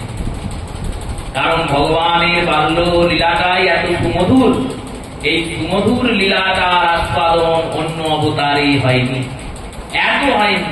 এই লীলার যে বৈচিত্র্যতা, মহাদেব তাই লোক সামলাতে পারেননি, স্বয়ং ভগবান এসেছেন, ভগবানকে দর্শন করতে তিনিও চলে এসেছেন। মহাদেব বলছেন আমাকে কৃপা করে দর্শন দান করুন। মা যশোদা বললেন সেটি সম্ভব নয়, আমি সব কিছু দিতে পারি যদি আপনি বলেন আমার সম্পত্তি, আমার বাড়ি, আমার ঘর, আমার রাজ্য সব লিখে দেবো, কিন্তু আমার ছেলেকে দর্শন করাবো না। মহাদেব বললেন দেখো মা, তুমি যেমন জেদ করছো, নারীদের যে জেদ তাকে নারী হট বলা হয়। হট মানে জেদ। নারীদের যেমন জেদ থাকে তেমন সাধুদেরও জেদ থাকে। সাধুরাও যদি একবার জেদ করে কিছু বলে দেয় যেটা করবো তো করেই ছাড়বে। আমি ওই কৈলাস থেকে হাঁটতে হাঁটতে এসেছি তোমার ছেলেকে দেখবো বলে, তোমার ছেলেকে না দেখে তো আমি ফিরবো না। এই বলে মহাদেব বসে পড়লেন সেখানে। মা যশোদা বললেন আমিও দেখাবো না। মহাদেব বললেন বেশ দেখিও, আমি এই দরজার বাইরে বসে রইলাম, তোমার ছেলে যখন একটু বড় হবে, খেলাধুলো করবে, তখন খেলতে বাইরে আসবে, তোমার ছেলেকে দেখবো আর দেখে ঝোলায় ভরে নিয়ে চলে যাবো। এই কথা যদি কেউ মাকে বলে তাকে আর দর্শন দেবে? তুমি তো দেখাবে না বলছো, যেই বেরিয়ে আসবে তোমার ছেলে অমনি তোমার ছেলেকে দেখে ঝোলায় করে ভরে চলে যাবে। মা যশোদা বললেন তাহলে আমি এই দিকের দরজাটাই বন্ধ করে দেবো, খুলবই না জীবনে। এই দরজা বন্ধ করবে, আমি অন্য দরজার বাইরে গিয়ে বসে থাকবো। দেখো আমার গোয়ালে 9 লক্ষ গরু বাঁধা থাকে, যার গোয়ালটা এত বড় তার উঠুনটা কত বড় হবে? 9 লক্ষ গরু গোয়ালে বাঁধা থাকে, তার বাছুর আছে, তাহলে কত বড় গোয়াল? আর এই এত বড় যদি গোয়াল হয় তাহলে তার উঠুনটা কত বড় হবে? কারণ অত গরুর জন্য খড় লাগবে, সেই খড়ের জন্য খামার লাগবে। আমার ছেলেকে খেলার জন্য বাইরে বেরোতেই হবে না, ভেতরেই রাজভবনের ভেতরেই ও খেলা করে বড় হয়ে যাবে। বেশটা বড় হয়ে যাবে, তখন তো বিদ্যা অর্জনের জন্য গুরুমশাইয়ের কাছে যেতে হবে, পড়াতে পাঠাবে। যখন পড়াতে পাঠাবে আমি তখন তোমার ছেলেকে নিয়ে চলে যাবো, দেখবো, দেখে নিয়ে চলে যাবো। মা যশোদা বললেন তুমি যদি অতদিন অপেক্ষা করো তাহলে শোনো, আমিও, তুমি যদি এতদিন অপেক্ষা করে বসে থাকো তাহলে আমিও আমার ছেলেকে পড়তে বাইরে পাঠাবো না। গয়লার ছেলে পড়ে করবে কি? তাকে তো যুবক হওয়ার পর গরু চড়াতে হবে আর দুধ বেচতে হবে। যেটুকু দুধ বেচার জন্য পড়া ওটুকু আমরা এমনি পড়িয়ে দেবো। দুধে 1 কেজি দুধে কতটা জল মেশাতে হয় আমরা দেখিয়ে শুকিয়ে দেবো। এই তো পড়া, আর তো পড়া না। সেই পড়া আমরা নিজেরাই ঘরে করি। আমাদের ছেলেকে তো আর পণ্ডিত করবো না, ছেলে তো আমাদের রাখাল হবে। রাখাল কি পণ্ডিত হয়? রাখালের জন্য পড়াশোনার দরকার নেই, পড়তে পাঠাবো না। যদি কোনোদিন মনে হয় পড়ানোর, তাহলে আমি আমার ছেলেকে পড়তে পাঠাবো না, শিক্ষককে বাড়িতে ডেকে এনে পড়াবো। মহাদেব বললেন বেশ, তারপর তো ছেলে বড় হবে, যুবক হবে, তখন বিয়ে করতে তো যেতে হবে। সব নয় বাড়িতে হলো, বিয়েটা কি করাবে? বিয়ে করতে যেদিন যাবে আমি সেই দিন অব্দি বসে থাকবো। বিয়ে করতে বেরুলি তোমার ছেলেকে ঘপ করে ধরবো আর ধরে নিয়ে পালিয়ে যাবো। মা যশোদা বললেন দেখো, তুমি যদি অতদিন অব্দি তোমার জেদ নিয়ে বসে থাকো তাহলে আমিও তোমাকে প্রতিজ্ঞা করে বলছি, শোনো, বিয়ের দিন আমার ছেলে বিয়ে করতেই যাবে না, বৌমাই বাড়িতে আসবে বিয়ে করাতে। ছেলেকে আমি বের করব। এই সব তর্কাতর্কি হয়ে মা যশোদা দরজা বন্ধ করে দিয়ে বাড়িতে চলে গেল। 3 দিন 3 রাত ধরে মহাদেব দরজার বাইরে বসে আছে, দরজার বাইরে বসে আছেন আর 3 রাত কেঁদে যাচ্ছেন। মহাদেবের 3 নয়ন অশ্রু জলে বহিত হচ্ছে, প্লাবিত হচ্ছে, 3 নয়নে কান্না ঝরছে। কাঁদছেন আর বলছেন, হে গোবিন্দ, আমি কি এতটাই পাপী যে তোমার ওই এত সুন্দর রূপ দর্শন পাবো না? জগতে তোমার একটা নাম আছে করুণা সিন্ধু। যদি মনে করো যে আমি পাপী, তা পাপী হতেও পারি, পতিত হতেও পারি, কিন্তু আমি পতিত হলেও তুমি তো পতিত পাবো, তুমি তো করুণার সিন্ধু। তোমার দর্শন করার জন্যই তো আমি জগতে মা যশোদার দরজার বাইরে এসে বসেছি। আমি তো আর কিছু চাই না, শুধু তোমাকে একবার দেখেই চলবে। আমি কি সেটুকু পাবো না? এবার সর্বশ্রেষ্ঠ বৈষ্ণব মহাদেব ভক্তের কান্না ভগবান কি আর দেখতে পারেন? 3 দিন ধরে মহাদেব যখন মা যশোদার দরজার বাইরে কেঁদে চলেছেন, 3 দিন 3 রাত পরে গোবিন্দ কান্না জুড়ে দিয়েছেন। ভগবান এত কাঁদছেন, কেউ চুপ করাতে পারে না। কোন খেলনাতে ভগবান ভুলছেন না। মা বুকে নিয়ে দুধ পান করাতে যাচ্ছেন, দুধ পান করছেন না। এইভাবে যখন এক বিকট পরিস্থিতি চলছে, তখন দেবী মহামায়া ভাবলেন আমাকেই যেতে হবে, কারণ আমি তো ভক্ত ভগবানের মিলন করাবো। তাই যোগমায়া স্বরূপ দেবী পৌর্ণমাসী রূপ ধরে নন্দ ভবনে গিয়ে পৌঁছালেন। নন্দালয়ে গিয়ে যশোদাকে বলছেন, এই যশোদে, গোপাল এত কাঁদছে কেন, কি হয়েছে? মা যশোদা বলছে, গোপাল ভালোই ছিল, ঠিকই ছিল, সকাল থেকে কেঁদেই যাচ্ছে, কেঁদেই যাচ্ছে। যশোদাকে বললেন, শোন, আমার মনে হয় ছেলেটার নজর লেগেছে। এমনিতেই তো নজর দেওয়ার লোকের অভাব নাই, তাই এই ছেলেকে সবাই আসে নজর দেয়, ওর নজরটা নামাতে হবে। কে নজর নামিয়ে দেবে? যেখানে বলবে আমি সেখানে যাব, যত টাকা নেবে তত টাকাই দেবো, আমার ছেলেটাকে একটু সুস্থ করে দাও। পৌর্ণমাসী বললেন, আরে যদি হাতের কাছে গঙ্গা থাকে তাকে আবার ঘুরে যেতে হয়? এই তো আমি আসছিলাম, দেখলাম দরজার বাইরে এক সন্ন্যাসী বসে আছে। ওই সন্ন্যাসীকে আমি চিনি, উনি জগতের সব থেকে বড় তান্ত্রিক, সব থেকে বড় মান্ত্রিক। তন্ত্র আর মন্ত্রের জ্ঞান যত ওনার কাছে আছে আর কারুর কাছে নাই। উনি কৈলাসে থাকেন, অথচ ঠান্ডা লাগে না, গোটা গায়ে খালি গায়ে বসে থাকে সারা বছর। শীত গ্রীষ্ম ওনার উপর প্রভাব ফেলে না। ওই রকম তান্ত্রিক মান্ত্রিক লোক যখন দরজার কাছেই বসে আছে, ওর কাছে গেলেই তো নজরটা নামিয়ে দেব। মা যশোদা বললেন, ও কি আর সাধে বসে আছে? কেন বসে আছে? ও এসেছিল, এসেই বলেছিল গোপালকে দেখাও, আমি দেখাই। তাই বলেছে যতদিন না দর্শন পাবো ততদিন এই দরজার বাইরেই বসে থাকে, এই জন্যে বসে আছে। পৌর্ণবাসী বলছেন, আরে ছি, তুই কি করেছিস?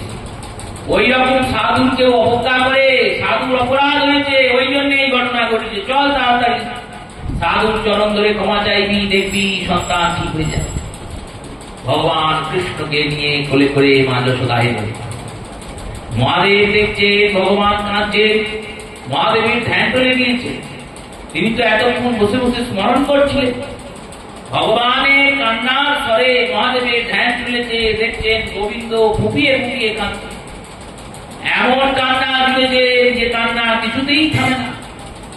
মহাদেব মা যশোদাকে বলছেন, কি হয়েছে, কি হয়েছে, গোপালের কি হয়েছে? বললেন, বাবা এ খালি কেঁদেই যাচ্ছে, কান্না কিছুতেই থামে না।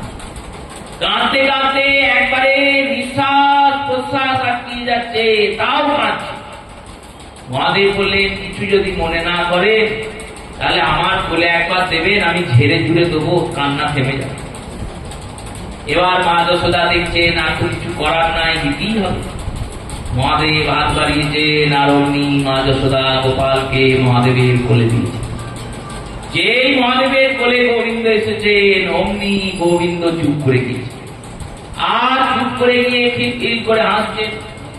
আর মহাদেব ওই হাসিটা দেখছেন, আর মহাদেবের নেত্র থেকে অশ্রুপাত হচ্ছে। তিনি ভাবছেন, ভগবান তুমি অনাদির আদি, তোমার আদি অন্ত নাই, তুমি পূর্ণ পরিপূর্ণতম, তুমি আদি পুরুষ স্বরূপ, তুমি অখণ্ড অনন্ত কোটি ব্রহ্মাণ্ডের একমাত্র নায়ক।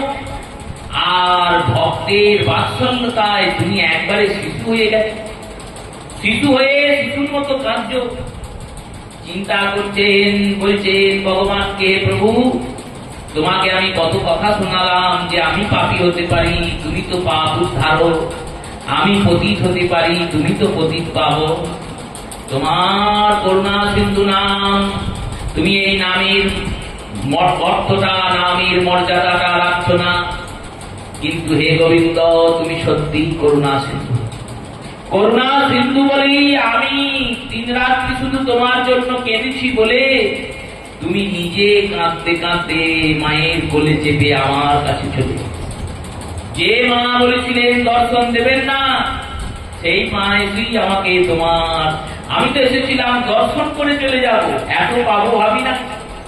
এবার গোবিন্দ যখন মহাদেবের কাছে এসেছেন না, মহাদেবের সঙ্গে খুব খেলা করতেন।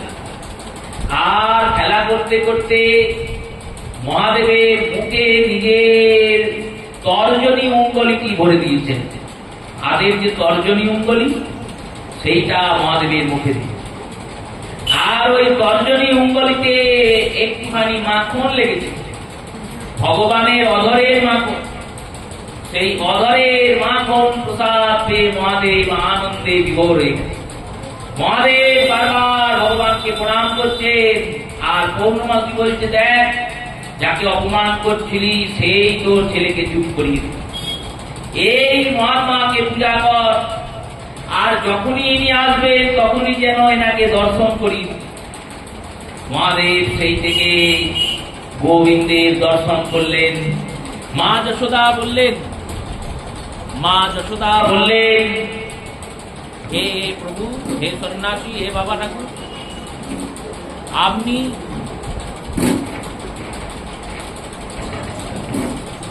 আপনি কৃপা করে এখানে থেকে যান। মহাদেব বললেন, বেশ আমি থাকবো, আমাকে একটা জায়গা দিতে হবে। কোথায় থাকবেন? যেখানে আপনি গোবিন্দকে স্নান করাবেন, আর ওই স্নানের জলটা যে নর্দমা দিয়ে, যে নালা দিয়ে দিয়ে পড়বে মাটিতে, ওইখানে আমি মাথা পেতে বসে থাকবো।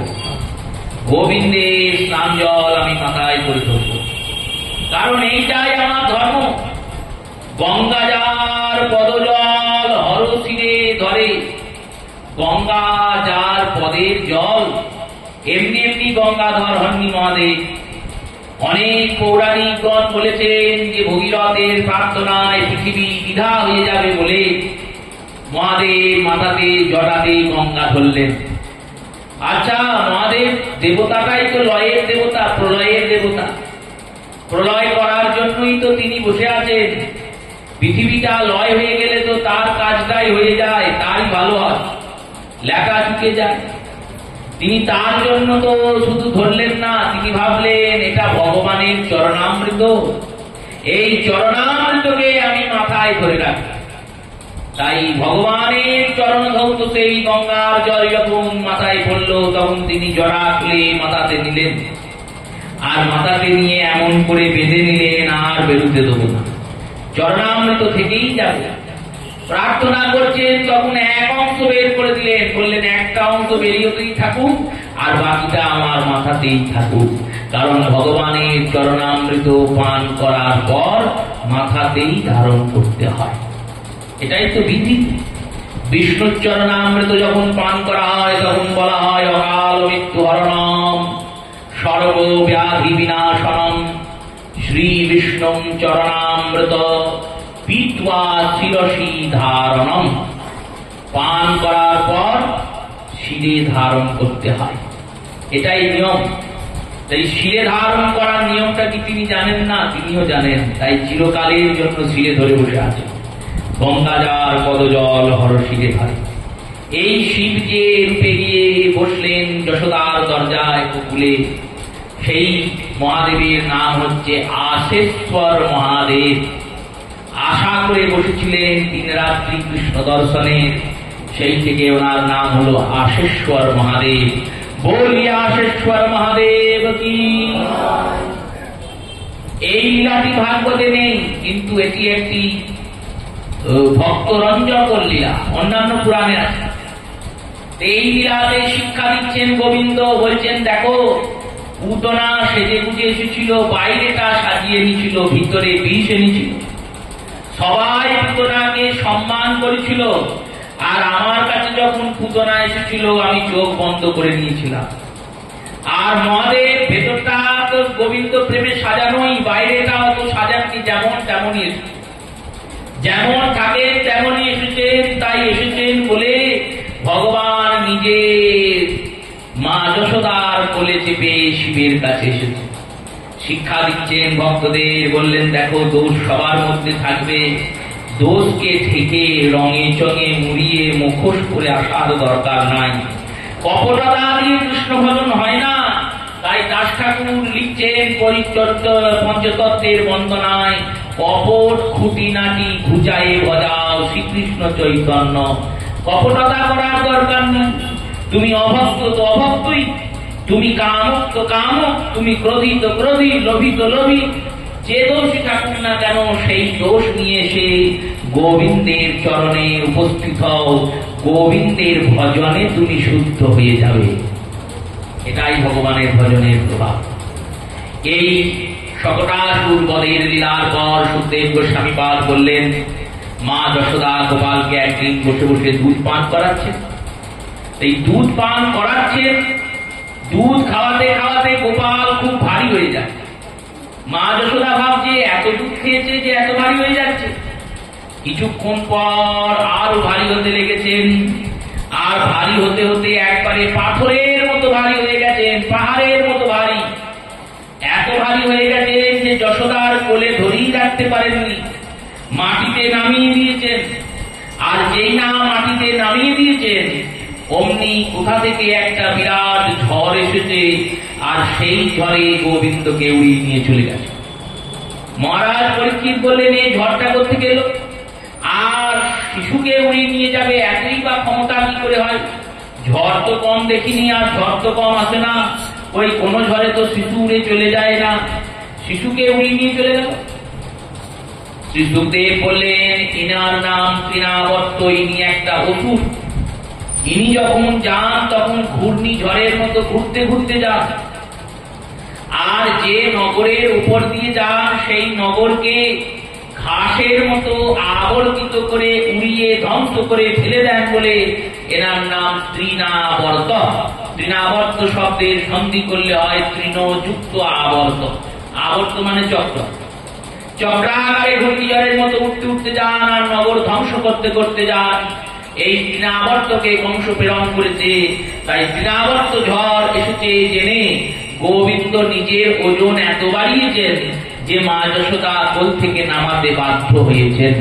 কারণ গোবিন্দ চিন্তা করছেন যদি তৃণাবর্ত আসে আমাকে উড়িয়ে নিয়ে যাবে, আমি তো ওকে মুক্তি দেব। কিন্তু মাকে যদি উড়িয়ে নিয়ে যায় আর মায়ের সামনে যদি আমি ওকে বধ করি, তখন মা আমার স্বরূপটা জানতে পেরে যাবে, তখন মায়ের যে স্নেহটা সেটা আমি আর পাবো না। তাই মায়ের কোল থেকে নামবেন বলে গোবিন্দ এই লীলা করেছেন। আর এই লীলা করে উড়ে চলে গেছেন উপর। তৃণাবর্ত উড়িয়ে নিয়ে যাচ্ছে আর বলছে এই শিশুকে আমি পাথরের উপর ফেলে একে হত্যা করব। এই পরিকল্পনা করে নিয়ে গেছে, নিয়ে চলে গেছেন একবারে নন্দেশ্বর পর্বতের কাছাকাছি।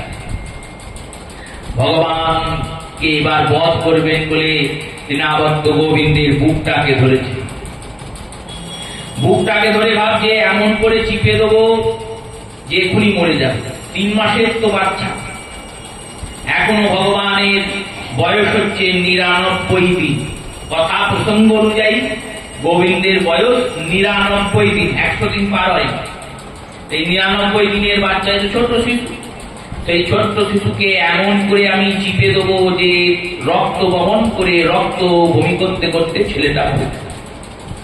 এই ভেবে তৃণাবর্ত গোবিন্দের বুকটা ধরেছেন, আর গোবিন্দ তার ছোট্ট ছোট্ট হাত দিয়ে তৃণাবর্তের গলাটা ধরেছে। তৃণাবর্ত ভাবছে এই ছোট ছোট হাত দিয়ে গলা ধরে আর কি করবি, তোর তো এখনই মরণ হবে।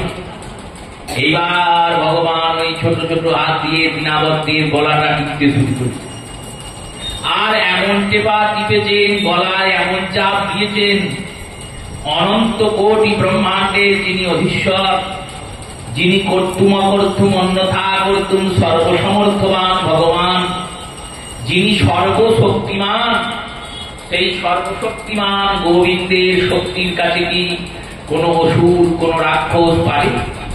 তৃণাবর্তের গলায় এমন চাপ দিয়েছে, তৃণাবর্ত হাঁসফাঁস করছে, বলছেন ছাড়ো ছাড়ো।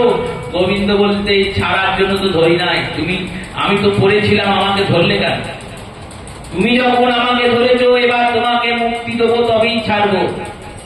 আর এই বলে তৃণাবর্তকে এমন গলা টিপেছেন যে তৃণাবর্তের প্রাণবায়ু বেরিয়ে গেছে, আর তৃণাবর্ত রূপী অসুর ওই নন্দেশ্বর পর্বতের উপর আছাড় খেয়ে পড়েছে, পড়ে রক্ত বহন করে মারা গেছে। আর তৃণাবর্তের মোচন হয়েছে। বলিয়ে তৃণাবর্ত মোচন ভগবান কি। এই তৃণাবর্ত হচ্ছে বৈশ্বিক থেকে উৎপন্ন ঝড় ঝঞ্ঝা ঝড়। যখন ভগবানের ভজন শুরু করে জীব, তখন গৃহের মধ্যে কলহ শুরু হয়। এই গৃহের মধ্যে যে কলহ শুরু হয়, এই কলহই হচ্ছে তৃণাবর্ত। সংসারের মধ্যে, পরিবারের মধ্যে, আত্মীয়দের মধ্যে ভজনকারীর সঙ্গে যে কলহের শুরু হয়, ঝগড়া শুরু হয়, এই ঝগড়াটাই হলো তৃণাবর্ত। আর এই তৃণাবর্ত ঝড়ে কি উচিত আমাদের? বলল কৃষ্ণের স্মরণ নেওয়া উচিত, ভগবানের স্মরণ নেওয়া উচিত, ভগবানের নাম গ্রহণ বেশি করে করা উচিত, যাতে এই ঝড় থেকে গোবিন্দ আমাদের উদ্ধার করেন। তৃণাবর্তকে ভগবান নাশ করেছেন, মা যশোদা গিয়েছেন, নন্দ গিয়েছেন, ছুটতে ছুটতে গোপালকে নিয়ে এসেছেন। গোপালকে নিয়ে এসে মা যশোদা আবার দুধ পান করাতে বসেছেন। আর দুধ পান করাচ্ছেন আর ভাবছেন আমার ছেলেটা এত বিপদে পড়ে, আর এই ভয়ঙ্কর ভয়ঙ্কর অসুর থেকে আমার ছেলেকে কে রক্ষা করে? এর মধ্যে কি কোনো দিব্যগুণ আছে? এই করতে করতে মা যশোদা দুধ পান করাচ্ছেন, দেখছেন গোবিন্দ দুধ খেয়েই যাচ্ছে খেয়েই যাচ্ছে। যশোদা ভাবছেন এত অধিক দুধ পান করলে ছেলের শরীর খারাপ হবে, তাই গোবিন্দের চরণের তলাতে নিজের আঙুল দিয়ে একটু সুরসুরি দিয়েছে। আর যেই চরণের তলায় আঙুল দিয়ে সুরসুরি দিয়েছেন, অমনি গোবিন্দ হাঁ করেছেন, আর হাঁ করে হাঁই তুলেছেন, জিম্ভন নিয়েছেন। সাবিক্ষে বিশ্ব সহসারাজনম সঞ্জাত বে পুত্র্যঃ সমিল্য মুখবাক্ষী নেত্রে আশিত সুবিস্মিতা। আর এই জিম্ভন যখন নিয়েছেন, হাই যখন তুলেছেন, যশোদা দেখছেন কৃষ্ণের মুখের ভিতরে অনন্ত কোটি ব্রহ্মাণ্ডের বিশ্বরূপ। এই বিশ্বরূপ ভগবান তিনবার দেখাবেন। এই একবার দেখালেন, এটা সংক্ষিপ্ত বিশ্বরূপ দর্শন। এরপর বৃহৎ বিশ্বরূপ দর্শন, তো সে তো প্রসিদ্ধ লীলা।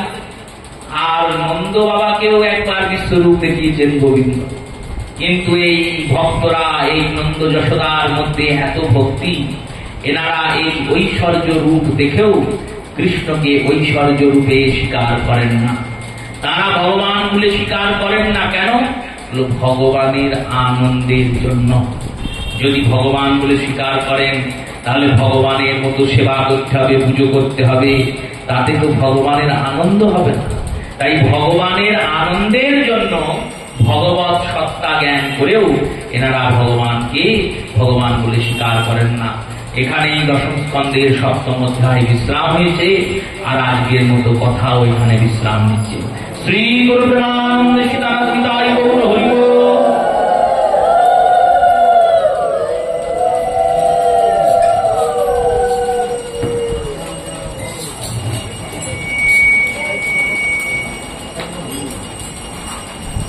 নমামি সচ্চিদানন্দ শ্রীকৃষ্ণ স্বরূপ শ্রী গোকুলে বিরাজিত রসময় ভূ।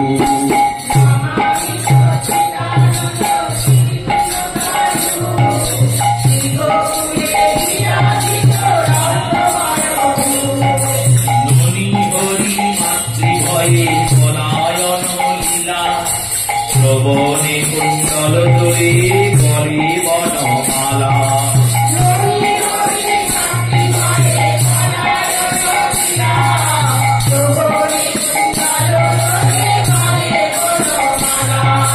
শুধু ফল হতে বন্ধন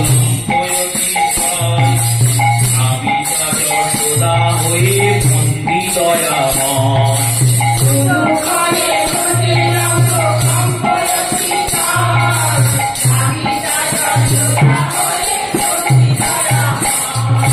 জয় হরি দামোদর শ্রীরাধারম কার্তিকের অধিপতি মদন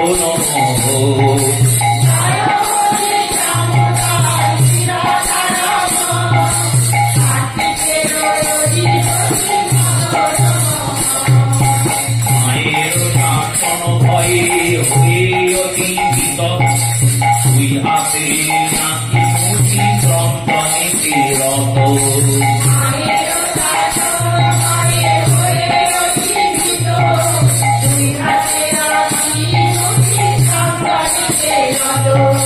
সভয় নয়নে সার সম্পবার ভাব বলে বলে মণিমুক্তা দিব্যকণ্ঠহার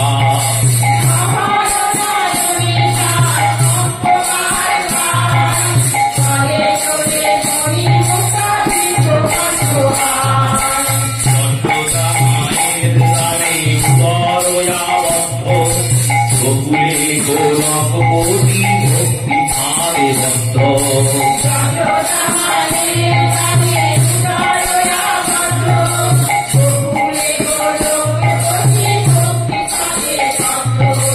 জয় হরি দামোদর শ্রীরাধারম কার্তিকের অধিপতি মদন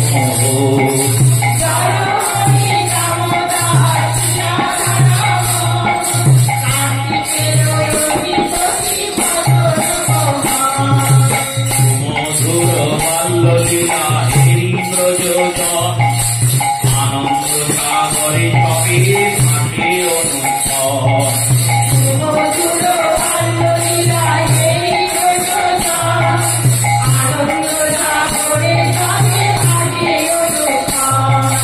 মাধুর্য প্রধান ভক্তি ভক্তের মহত্ব ঐশ্বর্য প্রধান ভক্তি জানাতে যে তত্ত্ব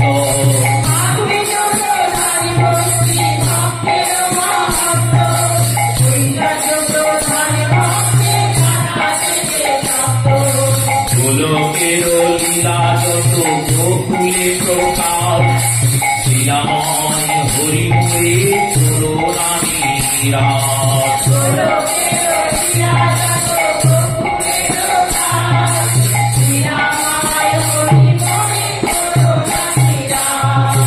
জয় হরি দামোদর শ্রীরাধারম কার্তিকের অধিপতি মদন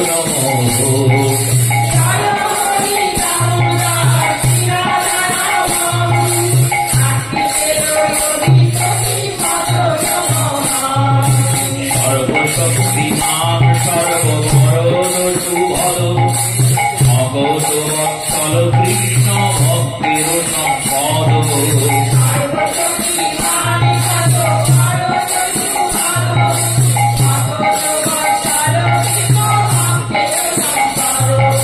নাহি চাহি শ্রীবৈকুণ্ঠ চারি পুরুষার্থ তব পদ সেবা দিয়া করো কৃতার্থ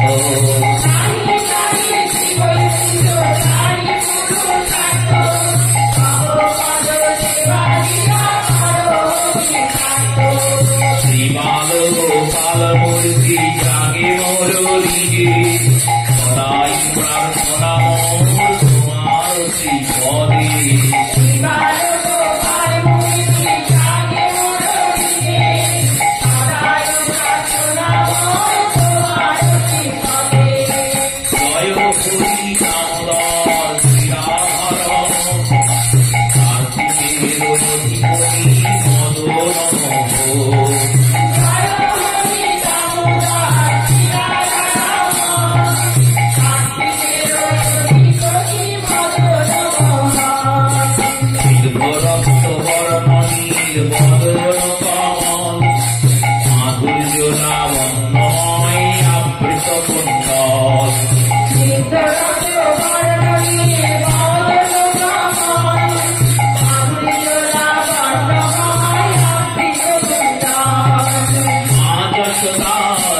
সেই কৃষ্ণ বদ সেই তবে কষ্ট দিয়া করে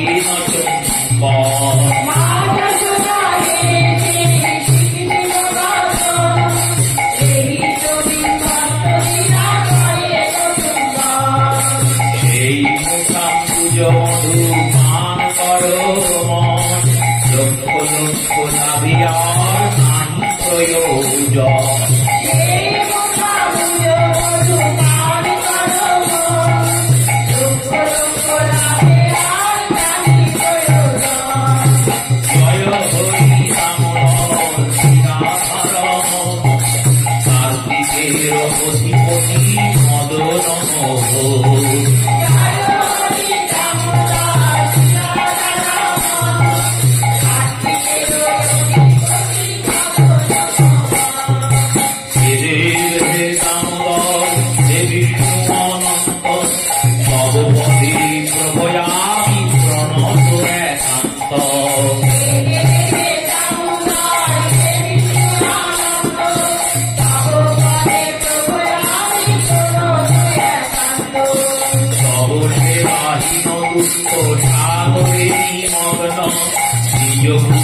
মম প্রতি হও হে প্রসন্ন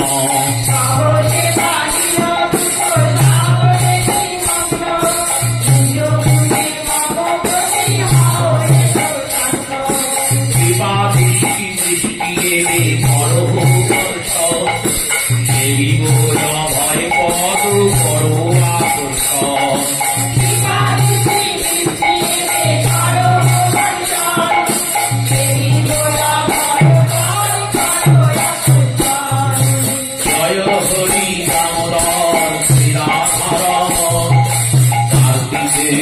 অধিপতি মদন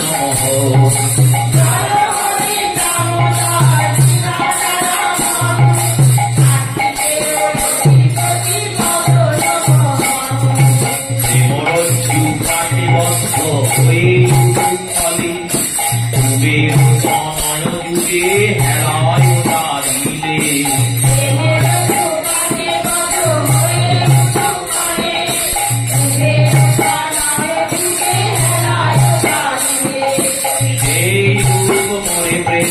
ভক্তি করো দান নাহি গাড়ি ভক্তি সিদ্ধি ভক্তি দেবান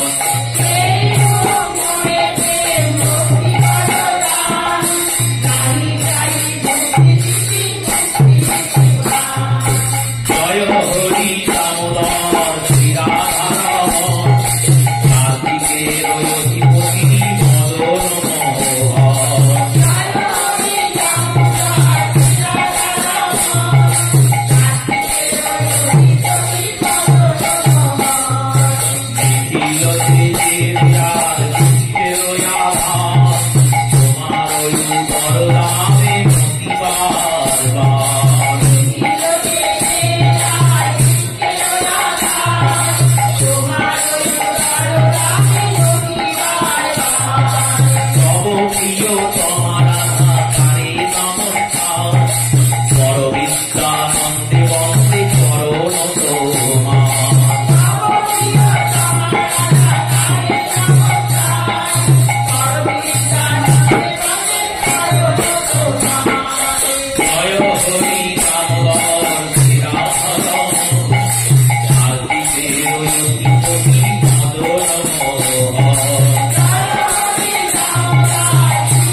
জয় রাধা দামোদর, জয় রাধা দামোদর, দয়া করো হে। জয় রাধা দামোদর, জয় রাধা দামোদর, দয়া করো হে। কার্তিকে বুদ্ধিতে জয় রাধা দামোদর, দয়া করো হে। কার্তিকে বুদ্ধিতে জয় রাধা দামোদর,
থাকে